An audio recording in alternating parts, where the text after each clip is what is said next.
Okay, this is my post-fight video for Adonis Stevenson's defense of the WBC Light Heavyweight Championship of the World, along with the Ring Magazine belt as well, against Saiko Bika. Saiko Bika, as we know, had moved up in weight to challenge Stevenson for the title. Now, a lot of my friends in boxing, and a lot of people that I know in boxing, said that they believed that Bika would overwhelm Stevenson and put him under a lot of pressure. Shout out to Jake Cotto and Jake Cotto's group on Facebook. Well, I didn't believe that way. I believed that Bika, once he got hit with the left hand early, would think twice before rushing in like he normally does. See, Saiko Bika can do the things that he does against guys who are not heavy hitters. He could do that against someone like an Andre Ward, again like a Joe Kazaki. They're not one-punch knockout artists, not at the top level. And we see he tried to do that same stuff against Adonis Stevenson. And you see, when you get hit by Adonis Stevenson, you think twice before you come rushing in the same way, because you can get knocked out. And he got caught early in the first round with a big straight left hand. In fact, all night long, Adonis Stevenson was just trying to line him up and hit him with that left hand. Now, I was of the belief that Adonis Stevenson is a one-handed fighter and he's one-dimensional. Well, I'm still of the belief that Stevenson is a one-handed fighter, but he's not one-dimensional. And I'll say this: you'd have to either have boxed before or understand the science of boxing, because Stevenson showed different variations of speed, of punch, angle, timing, when to drop the left hand, and he varied it up from body to head. He broke Saiko Bika down, landing hard body shots and hard head shots, and added a bit of entertainment into it as well. The dropping back and throwing the left hand, it's a punch. I think it would have been the equivalent of I believe the Josie Joe Walcott punch, where Josie Joe Walcott would draw you in, lean back, and then hit you with the right hand as you were coming forward. He'd lean back and then hit you with the full force of the right hand, and you walk onto it. So that's how Adonis Stevenson from the southpaw stance would work, but he's straight from the southpaw stance. So Adonis Stevenson handled Bika with relative ease, to be honest. I didn't see how Bika was going to be able to do what he was doing as a super middleweight up at light heavyweight, and his first fight at light heavyweight, and meeting the arguably best puncher in the division, although Kovalev would argue with that. And people say, oh, well, Stevenson tends to tire. Well, it's quite funny. In the second half of the fight, for me, is when Stevenson actually started putting punches together. It seemed from round 6 onwards, he started putting his punches together. There was about round 11 where he just seemed to switch off. I don't know if he switched off because he was bored, or he switched off because he was taking a break. When you're putting that amount of punches out and doing what you want to do, really, you can kind of lull in a fight and know that there's no harm coming to you at all. Adonis basically shut Bika out the fight and did what a champion needs to do. He dropped Bika, I think, once or twice in the fight.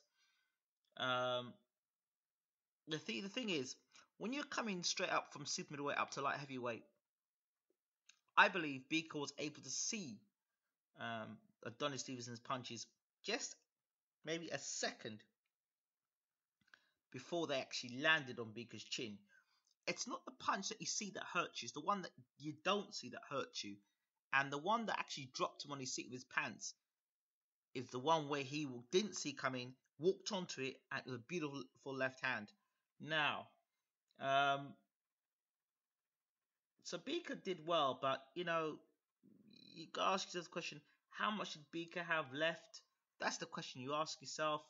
Some will say, well, Adonis isn't that big a puncher. He didn't get rid of Saiko Bika. Nobody's knocked out Saiko Bika. I believe he did knock out Saiko Bika. and in the sixth or seventh round, it looked like it was going to happen. But Bika showed how much of a great chin he had, and lasted the 12 rounds. I kind of felt at moments that maybe Stevenson was a bit too um, apprehensive at moments. And then he was borderline almost stupid in the 12th round where he was dropping his hands and leaving his chin exposed. Um, I can't remember Nate Campbell, where he was a mile ahead on points, stuck his chin out and got knocked out. Stuff like that you really don't want happening.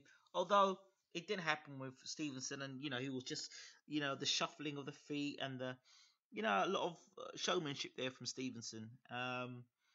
You know they're gonna try and demonize Stevenson as much as they can. And make you gotta have one good guy, one bad guy. So Stevenson's got to be the bad guy, and Kovalev's got to be the good guy. We all know, well, politically, it's going to be everyone's going to be rooting for Kovalev to beat Stevenson. But people say that Stevenson isn't the future, where Kovalev is definitely the future. Kovalev brings a two-handed attack. I wouldn't say Kovalev comes with lateral movement. I wouldn't say Kovalev moves his head. And I always get the feeling that Kovalev can be outboxed. And Kovalev is not the fast on his feet. He does punch with both hands, the jab, the right hand, the left hook. Anything that Kovalev lands on you can take you out. Now, what Stevenson I think does have is lots of lateral movement. I believe, see, with both Stevenson and Kovalev, they both need to be on, for me, solid ground to land their shots. Although I've seen Kovalev land a jab and drop a guy moving backwards, I think for this fight, see, from what I saw Stevenson, he moves into positions, moves the right hander or the orthodox fighter into positions to square themselves up and then land the left hand straight down the pipe. So he moves you in a position where you keep turning you until you've got a position where you are no longer you're square on, and once you're square on, you've got no way of stopping that punch and knocking you over because your feet are straight. Rather, you've got that you're not in a stance, so you get knocked over. So the fight against Kovalev, everyone's going for Kovalev to win the fight and can't understand how Stevenson wins the fight. I tell you how he wins the fight with that straight left hand. Yes, he took Jean Pascal's punches, but Jean Pascal is not Stevenson. And again, you say, oh, well, he didn't knock out Bika. Like I said, Bika came straight up from super middleweight, so he was able to see the punches. I don't, Kovalev gets clipped. We don't know. People say, well, he took Pascal's shot. I wouldn't say Pascal's a huge puncher. He's a respectable puncher, not a huge puncher. And, when you're getting hit on the chin and getting hurt, as Kovalev hurt Pascal early, you don't throw the same sort of intensity in your punches because you're too busy trying to get into survival mode. I think you've got two fighters now that are going to come together, and I believe Stevenson holds movement, better movement. I believe he throws the straighter punches. I believe out of the two fighters that Kovalev is the more emotional fighter, and Stevenson will be the more calmer fighter. I believe Kovalev can be ridiculed in this fight. I think Stevenson will use all the mind tricks possible. But if he leaves his chin exposed to Kovalev, one mistake, and it's curtains for Stevenson, no doubt about it. But I would say the same for Kovalev. If Kovalev makes a mistake against Stevenson, it's lights out. So, I don't know. It's going to be a great fight regardless. A great performance fight for me for Stevenson. Did what he did do. Handled his stuff like a champion. And he wasn't even close to an upset. So, he looked better against Bika than Andre Ward did, or Joe Calzaghe did, or anybody else has done. So it was a very good performance. And I don't personally think if the fight was at super middleweight or light heavyweight at any time Saki or Bika fought Stevenson, the fight would have gone any different. Because honestly, Stars make fights, and I don't think Saiko Bika does well against southpaws. One and two, I don't think he does well against southpaws that hit extremely hard because you can't rush in, and Saiko Bika's style is all about rushing in and trying to brawl with you. So those are my thoughts. Congratulations, Adonis Stevenson. Can't wait to see you fight Kovalev. I'm out.